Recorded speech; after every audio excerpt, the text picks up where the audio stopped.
బీజేపీలో తనకు మోదీ, అమిత్ షా ఇద్దరు కూడా చాలా ఆదర్శమని, వాళ్ళని చూసే అంటే వాళ్ళ పైన గౌరవంతోనే పార్టీలో ఉన్నానంటూ ఆయన చెప్పిన వ్యాఖ్యలు కూడా మనం ఒకసారి గుర్తు చేస్తాం.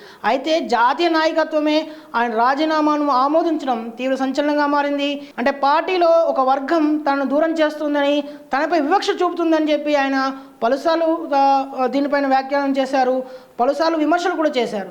సో ఇప్పుడు పూర్తి స్థాయిలో చూసుకుంటే అంటే తనకు కింది స్థాయిలో అంటే రాష్ట్ర స్థాయిలో ఎలాంటి సహకారం లేకపోయినా బీజేపీ తనను గౌరవిస్తుందని, తన హక్కును చేర్చుకుంటుందని భావించారు.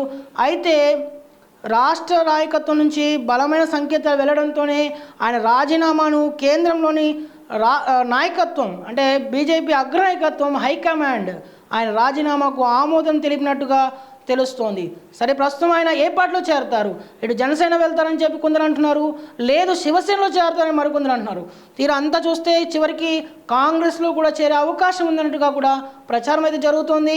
మరి నిజంగా ఆయన ఏ పార్టీలో చేరతారనేది తెలియాలంటే కొన్ని రోజులు వెయిట్ చేయాల్సి ఉంటుంది. ఇక రాజీనామాపై కూడా ఆయన స్పందించారు. ప్రస్తుతం ఆయన అమర్నాథ్ యాత్రలో ఉన్నారు. ఈ సందర్భంగా ఆయన ఒక వీడియో విడుదల చేసినట్టుగా తెలుస్తోంది.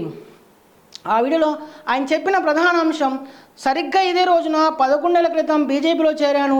ఈరోజు ఆ పార్టీ తనకి ఇన్నాళ్ళు సహకరించిన పార్టీకి అలాగే కార్యకర్తలందరూ కూడా కృతజ్ఞతలు చెప్పారు.